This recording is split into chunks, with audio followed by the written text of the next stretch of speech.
안녕하세요, 여러분. 자, 그러면 두 번째 장 마지막으로 돈 되는 재건축 물건 선별하는 기준 5가지에 대해서 좀 간략하게 짧게 짧게 한번 알아보도록 하겠습니다.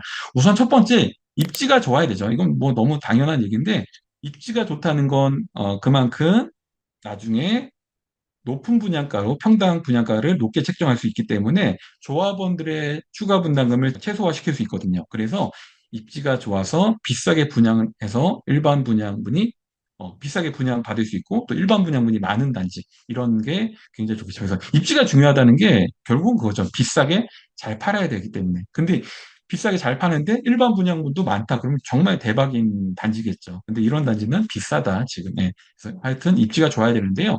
여기 밑에 잠깐 별표 생각해 보기 보면 입지, 네, vs 사업 속도, 그러니까 입지 대 사업 속도 이거를 한번 하는데 이게 뭐냐면 여러분들 최근에 노량진 뉴타운에 대해서 좀 문의가 많이 와요. 그러니까는 지금 뭐 한남이라든가 성수는 너무 하이엔드급이고 그다음에 그 바로 아래 최상급지가 노량진이라든가 흑서, 뭐 부가현 2, 3, 요 정도 이렇게 같이 보시는데 그 중에서도 이제 그 세 개 중에서도 노량진 뉴타운에 대한 관심이 높고 그다음에 선호도도 좀 가장 높은 편이긴 해요.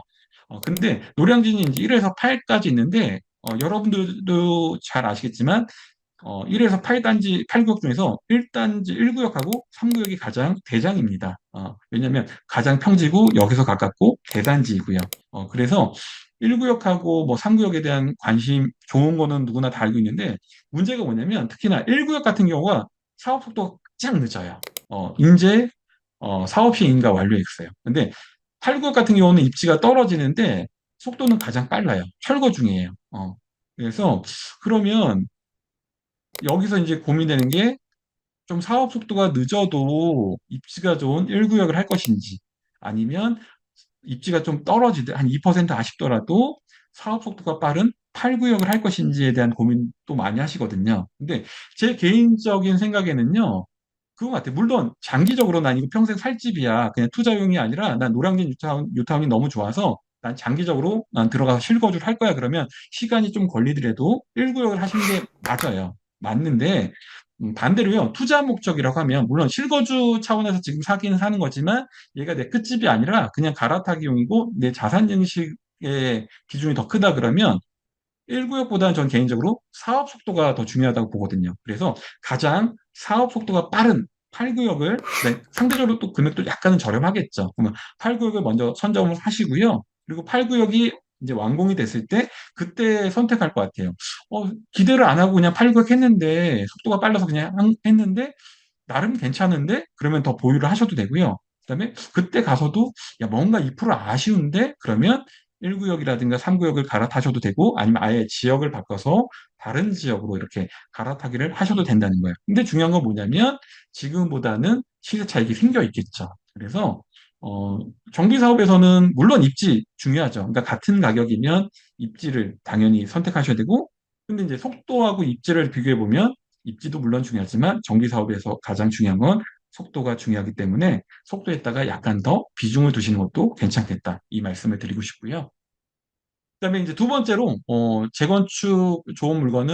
재건축 사업에 좋은 물건은 당연히 용적률이 낮은 물건이 좋겠죠. 그래서 용적률은 아까 뭐 말씀드렸듯이 이제 땅 한 평당 지을 수 있는 그 평수를 얘기하는데 그러니까 제일 좋은 거는 기존의 용적률이 낮고요. 그리고 새롭게 지어졌을 때 받을 수 있는 용적률이 높을수록 지을 수 있는 건물을 지을 수 있는 면적이 늘어나기 때문에 세대 수도 늘어나고 일반 분양분도 늘어나기 때문에 굉장히 좋은 거죠.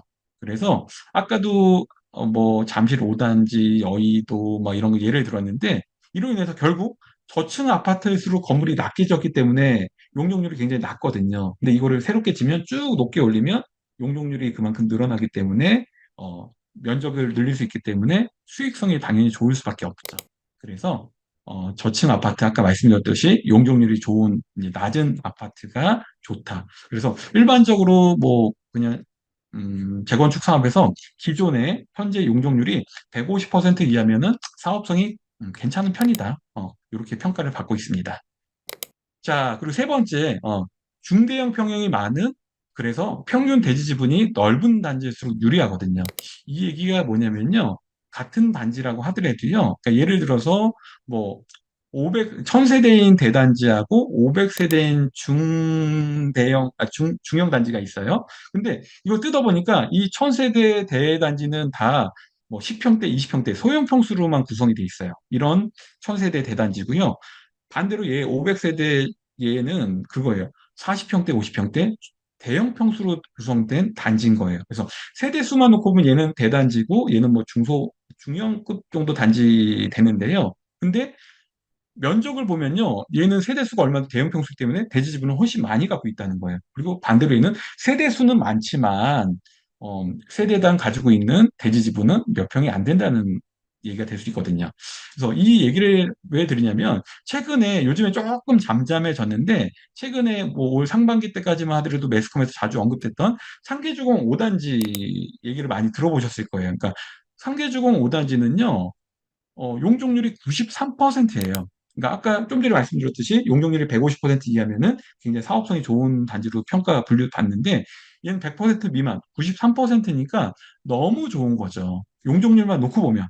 근데 올 상반기 때 상계주공이 뭐 이슈가 됐던 이유 중에 하나가 왜 그러냐면 최근에 집값을 제가 검색을 모니터링 안 해봤는데 한 5억 선 정도 돼요. 5억 선, 5억에서 조금 한 5억 초반 정도 되는, 초중반 정도 되는데, 집값이 5억 초중반인데, 지금 추가 분담금 얘기 나오는 게 확정은 아니지만, 한 6, 7억 정도 얘기가 나와요. 그러면 말이 안 되는 거죠. 조합원 입장에서는. 아니, 집값이 뭐 5억, 6억도 안 되는데, 추가 분담금 그 이상 6, 7억을 내라고 하니, 이건 말도 안 된다. 그래서 이슈가 좀 됐던 단지거든요. 집값보다 추가 분담금이 너무 많이 나온다. 근데요, 여러분들 그 내용을 이렇게 들으면 그렇죠. 너무 이거 추가 분담이 너무해. 많이 나와. 이렇게 할 수도 있지만 좀 이면을 자세하게 뜯어보면 또 이해가 돼요. 왜냐면요. 상계주공 5단지가 추가 분담금이 그렇게 많이 나올 수밖에 없는 이유가 평형대가요. 11평형이에요. 그리고 11평형 840세대로 구성이 돼 있어요. 그래서 한 집당 대지 지분이 보통 평균 한 12평 정도 되거든요. 근데 이게 지금 용적률이 930%인데요. 이거를 재건축을 하면 299% 그러니까 300% 조금 안 되게 그러니까 한 3배 정도 늘어나죠. 용적률이. 그러니까 건물이 한 30층까지 올라가는 거예요. 근데 문제가 뭐냐면 총 996세대, 그러니까 1000세대 조금 안 되게 990세대 정도를 신축할 예정인 거예요. 그러니까 여기서 말이 안 되는 게 지금 996세대 중에서 조합원이 벌써 840세대예요. 그리고 여기 뭐 목이 몰라도 이제 임대주택도 짓고 해야 되니까 이런 게 한 100세대 이상 나가면 거의 일반 분양분이 없다고 보셔야 돼요. 결국 1대1 재건축과 동일해지거든요. 그러면 자기가 공사비를, 건축비를 다 내야 된다는 얘기인 거예요. 근데요, 또 재밌는 건 뭐냐면 6, 7억이 아까 너무 과한 거 아니야? 이렇게 생각될 수도 있는데 제가 자세히 뜯어보면 또 그것도 아닌 것 같아. 과한 것도 아닌 것 같아. 그렇게 말씀드렸던 게 왜 그러냐면 내 집이 현재 11평인데 이 조합원들이 다 신축이 됐을 때 11평을 바랄까요? 아니에요. 다 84, 30평형대 아파트 배정을 희망한다는 거죠. 그러면 11평 아파트를 주고 33평, 34평 면적이 한 3배 정도 늘어나는 아파트를 배정받기를 원하는 거예요. 그러면 이렇게 생각해 보면 6, 7억 추가 분담금 내는 것 자체가 과한 거는 또 아니겠죠. 음. 하여튼 뭐 약간 역교를 샜는데요. 근데요, 여러분들 아까 다시 본론으로 들어가서 소형 평수 대단지보다 중대형 평형 위주로 된 대지 지분을 많이 확보한 아파트 단지가 더 유리하다고 말씀드렸는데 왜 그러냐면요. 방금 상계주공 5단지의 예에서도요. 만약에 상계주공 아파트가 11평형 840세대가 아니라 현재 22평형 420세대로 구성이 돼 있는 단지였다 그러면 이거는 정말 괜찮은 단지였던 거죠.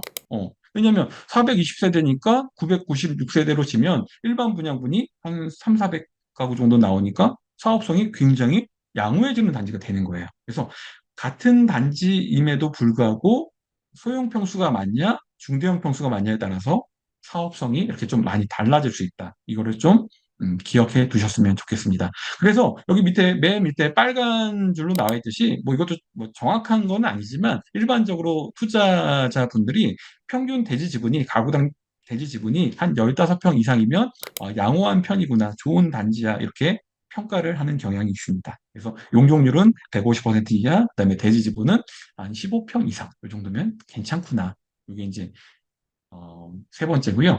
네 번째는 이제 종상향이 가능한 단지일수록 좋다. 그러니까 아까 언급했듯이 집을 지을 수 있는, 건물을 지을 수 있는 땅은 이제 그 종이, 용도가 다 정해져 있는데요. 종이 높아질수록, 용적률이 높아질수록 그만큼 건물을 높게 지을 수 있다는 얘기거든. 가 되는데, 그래서 현재 종보다 더 상향을 할 수 있는 단지면 너무 좋다. 그러니까 그 대표적인 단지가 지금 추진하고 있는 게 잠실 5단지인데요. 잠실 5단지는 현재 그 3종 일반 주거 지역인데, 3종 일반 주거 지역일 때 최대한 인센티브를 받고 지으면 한 49층까지 지을 수 있는데, 이거를 준주거로 풀어버리면 한 70층까지, 그래서 20층 이상을 더 올릴 수 있거든요. 그래서 지금 이 작업을 하고 있거든요. 그래서 이 단지가 용적률을 상향할 수 있는, 종상향을 할 수 있는 이슈가 있는 단지인지 그것도 한번 살펴보실 필요가 있습니다. 그리고 마지막으로 다섯 번째가 조합원들의 사업 추진 의지, 민도가 중요하다고 말씀드리고 싶습니다. 그러니까 이게요, 아까 좀 전에 앞서 말씀드렸듯이 재건축 단지 내에서 그 조합원들의 민도가 좀 중요하다. 그러니까 추가 분담금을 좀 부담할 여력이 되는지, 그게 이제 중요하다고 말씀드렸잖아요.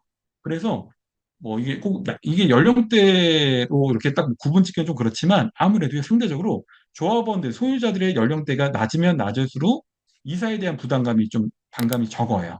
그다음에 반대로 연령대가 높을수록 이사에 대한 오랫동안 사셨고, 또 이거 팔고 또 앞으로 내가 몇 년 더 산다고 이거를 번거롭게 이렇게 막 이런 좀 번거로운 이사에 대한 부담을 좀 크게 느끼 하시거든요. 그래서 소유자들의 연령대가 좀 낮은 단지일수록 이사에 대한 부담이 좀 줄어서 좀 재건축에 대한 또 선호도도 있고 해서 사업이 좀 빨리 되는 경향이 있어요. 그리고 반대로요, 소유자, 조합원들이 직접 거주하는 비율보다는 임차인들이 거주를 많이 할수록 좋아요. 이 얘기는 뭐냐면요, 물론 오랫동안 살다가 세를 놓고 이사를 가시는 분들도 있지만, 임차인들이 오래 산다는 건 뭐냐면 투자자들이 많이 샀다는 거거든요. 그럼 투자자들은 이 아파트를, 낡은 아파트를 오랫동안 가지고 있을 거야 그 목적으로 산 게 아니라 빨리 재건축이 돼서 새 아파트가 되기를 바라는 마음으로 투자를 한 거기 때문에, 아무래도 소유자가 많이 사는 것보다는 임차인 거주 비율이 높은 단지일수록 좀 장점이 있다.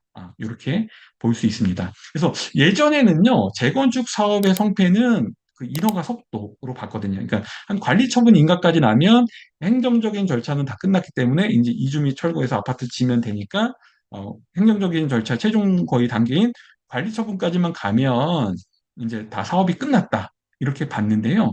지금은 아니에요. 행정적인 절차 당연히 기본이고요. 또 이주 및 철거가 들어서 착공이 들어가도 안심할 수가 없어요. 언제 어느 정도 돼야 되냐면 일반 분양이 될 때, 그러니까 우리가 한 1년 반 전에 둔촌주공, 올림픽 파크 포레온 사태를 경험하면서, 올림픽 파크 포레온은 건물이 거의 한 50% 정도 올라가다가 멈췄었어요.